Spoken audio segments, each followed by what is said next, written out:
ആദ്യമായിട്ട് ഒരു കാര്യം പറയാനുള്ളത് ഇവിടുത്തെ കൊണച്ച സെൻസർ ബോർഡിൻ്റെ അടുത്താണ് കേട്ടാടേ. ഒരുമാതിരി ഉണ്ടാക്കരുത്. ഇതിനേക്കാളും വയലൻസ് ഉള്ള പടങ്ങൾക്ക് നിങ്ങൾ UN സർട്ടിഫിക്കറ്റ് കൊടുത്തിട്ടുണ്ടല്ലോ. അപ്പോഴെന്തിനായിരുന്നു ഇത്? എടാ, ഇതിൽ എത്ര സീനുകൾ കട്ട് ചെയ്ത് കളഞ്ഞിട്ടുണ്ടെന്ന് എനിക്ക് അറിഞ്ഞൂടാ, വയലൻസ് ഒന്നും പറഞ്ഞുകൊണ്ട്. പക്ഷേ ഒരു സീൻ നമുക്ക് തൂക്കാൻ പറ്റും. അതായത് ഗ്ലാഡിയേറ്റർ 1 ഒരു ഐക്കോണിക് ആയിട്ടുള്ള ഒരു വെട്ടുണ്ട്. അതൊരു ഫ്രാക്ഷൻ ഓഫ് സെക്കൻഡിൽ നടക്കുന്ന സംഭവമാണ്. പക്ഷേ ആ സിനിമ കണ്ടിട്ടുള്ളവർക്ക് അത് മറക്കാൻ പറ്റില്ല. ആ ഒരു സാധനം ഇതിലോട്ട് ബിൽഡ് ചെയ്തത് ഇപ്പം നമുക്കറിയാം ഇത് അതാണ് നടക്കാൻ പോണെന്ന് നമുക്ക് മനസ്സിലാവും. പക്ഷേ നോക്കിയപ്പോഴേക്കും മൊത്തത്തിൽ കട്ട് ചെയ്ത് അങ്ങ് വിട്ടിരിക്കും. ഒരു ഭാര്യ ഒരു തൊട്ടിത്തരപ്പം അങ്ങനെ എത്ര സീനുകൾ അവന്മാർ കട്ട് ചെയ്തിട്ടുണ്ടെന്ന് നമുക്ക് അറിഞ്ഞുകൂടാ. ഇനി 2000 റെഡ്ലി സ്കോട്ട് സംവിധാനം ചെയ്ത് പുറത്തിറങ്ങിയ ഗ്ലാഡിയേറ്ററിനെ കുറിച്ച് പറയാനാണെങ്കിൽ, my name is Maximus Decimus Meridius, commander of the armies of the north, husband to a murdered wife എന്ന് പറയുന്ന ആ ഡയലോഗ് ഉണ്ടല്ലോ മോനെ, അതൊരു 90 കിഡ്സിന് കേൾക്കുമ്പോൾ എപ്പോൾ കേട്ടാലും രോമം ഇങ്ങനെ എണീറ്റ് നിൽക്കും. അതാണ് അതിൻ്റെ ഒരു പ്രത്യേകത. നമുക്ക് അറിഞ്ഞുകൂടേ, നമുക്ക് ഇതിനേക്കാളും നല്ല സിനിമകൾ വേൾഡിലുണ്ട്. ലോകത്തിൽ ഇറങ്ങിയ ഏറ്റവും മികച്ച സിനിമ ഗ്ലാഡിയേറ്റർ ആണെന്നുള്ള അഭിപ്രായം. പക്ഷേ ആ ഒരു സമയത്ത് അതുണ്ടാക്കിയ ഇമ്പാക്റ്റ് അത് പറഞ്ഞു വയ്ക്കാൻ പറ്റില്ല. കാരണം ആ സമയത്ത് ഇങ്ങനത്തെ ഒരു സിനിമ, ഇങ്ങനെ ഒരു ആക്ഷൻ മാസ് ക്ലാസ് നിറഞ്ഞ ഒരു സിനിമ വേറെ കണ്ടിട്ടുണ്ടെന്ന് എനിക്ക് തോന്നുന്നില്ല. ഇപ്പോൾ ഇതിൻ്റെ റിലീസ് ഉണ്ടായിരുന്നു, ഞാൻ വീണ്ടും വന്ന് കണ്ടു. അത്രയേറെ ഹൃദയത്തോട് ചേർത്ത് നിർത്തുന്ന ഒരു സിനിമയായിരുന്നു ഗ്ലാഡിയേറ്റർ. ഗ്ലാഡിയേറ്ററിൻ്റെ 2ാം ഭാഗം വരുമ്പം ഈ സംവിധായകന് 86 വയസ്സെങ്ങാണ്ടും ആയി കേട്ടോ. ഇദ്ദേഹത്തിൻ്റെ ഇതിന് മുമ്പ് ഇറങ്ങിയ നെപ്പോളിയൻ എനിക്ക് പേഴ്സണലി വർക്കാവാത്ത ഒരു പടമായിരുന്നു. ഒരുമാതിരി ബാലയ പോലത്തെ സെറ്റപ്പായിരുന്നു. ഈ സിനിമ ഗ്ലാഡിയേറ്റർ 2 ആദ്യത്തെ ഭാഗത്തിൻ്റെ പേര് കളഞ്ഞില്ല എന്ന് തന്നെയാണ് എനിക്ക് തോന്നിയത്. സിനിമയിൽ ഒട്ടേറെ നല്ല സീനുകൾ പടത്തിൽ വരുന്നുണ്ട്. പടം നമ്മുടെ അതിൻ്റെ സീക്വൽ തന്നെയാണ്. കുറച്ച് വർഷങ്ങൾ കഴിഞ്ഞു. അതിലുള്ള 1-2 കഥാപാത്രങ്ങൾ ഇതിനകത്തുണ്ട്.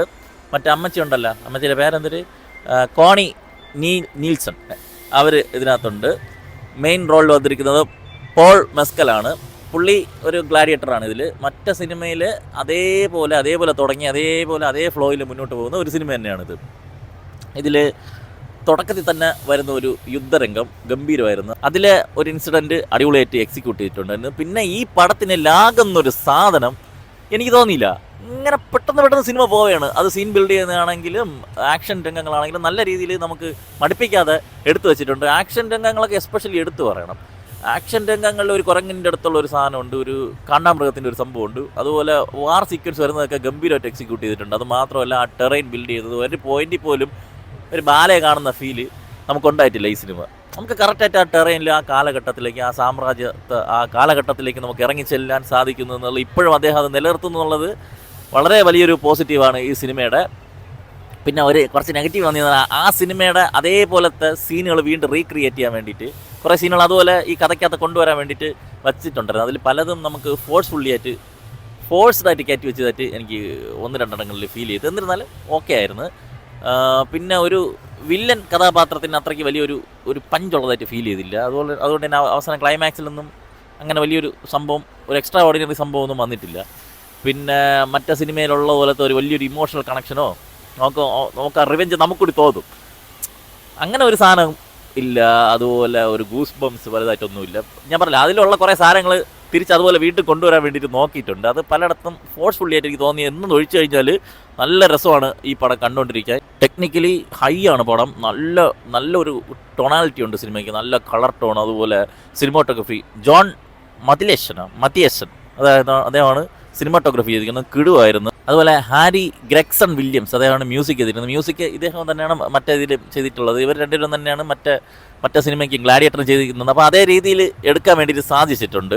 കുറേ സീനുകൾ ഗംഭീരമായിരുന്നു. അതുപോലെ മെയിൻ ക്യാരക്ടർ ചെയ്ത പോൾ മെസ്കൽ, പുള്ളിക്കാരൻ അടിപൊളിയായിട്ട് ചെയ്തിട്ടുണ്ട്. പക്ഷേ നമുക്ക് ആരിനി വന്ന് അഭിനയിച്ചാലും നമുക്ക് ടൈമിൽ അങ്ങേരെ ഉണ്ടാക്കി വെച്ച ആ ഒരു ഓളം, റസൽ ക്രോയെ കാണുമ്പോൾ ഉള്ള ഒരു ഗൂസ് ബംസ് ഉണ്ടല്ലോ, അത് ഞാൻ ചെയ്താലും അതുപോലത്തെ ക്യാരക്ടർ ചെയ്താലും വരില്ല. ആ രീതിയിൽ അങ്ങ് രജിസ്റ്റർ ആയി പോയി. എനിക്ക് എൻ്റെ കാര്യമാണെങ്കിൽ പറയുന്നത്, നിങ്ങൾക്ക് എങ്ങനെയാണെന്ന് അറിഞ്ഞൂടാ. ഇപ്പോൾ 2K കിഡ്സിനൊന്നും ഇത് ഞാൻ എന്തിനാണ് പറയണതെന്നുള്ളത് കണക്റ്റ് ആവില്ല. പക്ഷേ പുള്ളി നന്നായിട്ട് ചെയ്തിട്ടുണ്ട്. പെർഫോമൻസ് ഒക്കെ നല്ല രസമുണ്ടായിരുന്നു. പലയിടത്തും നമ്മുടെ മാക്സിമസിൻ്റെ റെഫറൻസ് വരുന്നുണ്ട്. അപ്പോഴൊക്കെ ഒരു ഗൂസ് ബംസ് അടിച്ചിട്ടുണ്ട്. പിന്നെ പെഡ്രോ പാസ്കൽ ഒരു കിടില റോൾ ചെയ്തിട്ടുണ്ട്. നല്ലൊരു ഒരു സ്വാഗ് സാധനം പുള്ളിക്ക് ഉണ്ട്. അതുപോലെ പിന്നെ 2 പേരുണ്ട്, ജോസഫ് ക്യുന്നും ഫ്രെഡ് ഹെച്ചിങ്ങർ. ഇവർ രണ്ടും നല്ല രസമുണ്ട്. അതിൽ ഒരുത്തരെ കാണാൻ കറക്റ്റ് വക്കീൻ ഫിനിക്സിൻ്റെ ഒരു കട്ടുണ്ട്. പിന്നെ കോളി നീസണും ഡെൽസൽ വാഷിങ്ടണുമാണ് മെയിൻ റോളിലൊക്കെ വന്നത്. ഞാൻ ഈ പറഞ്ഞ പല നെഗറ്റീവുകളും മറ്റേ പടം ഇങ്ങനെ അത് മനസ്സിൽ കിടക്കണോട്ടുള്ളതാണ്.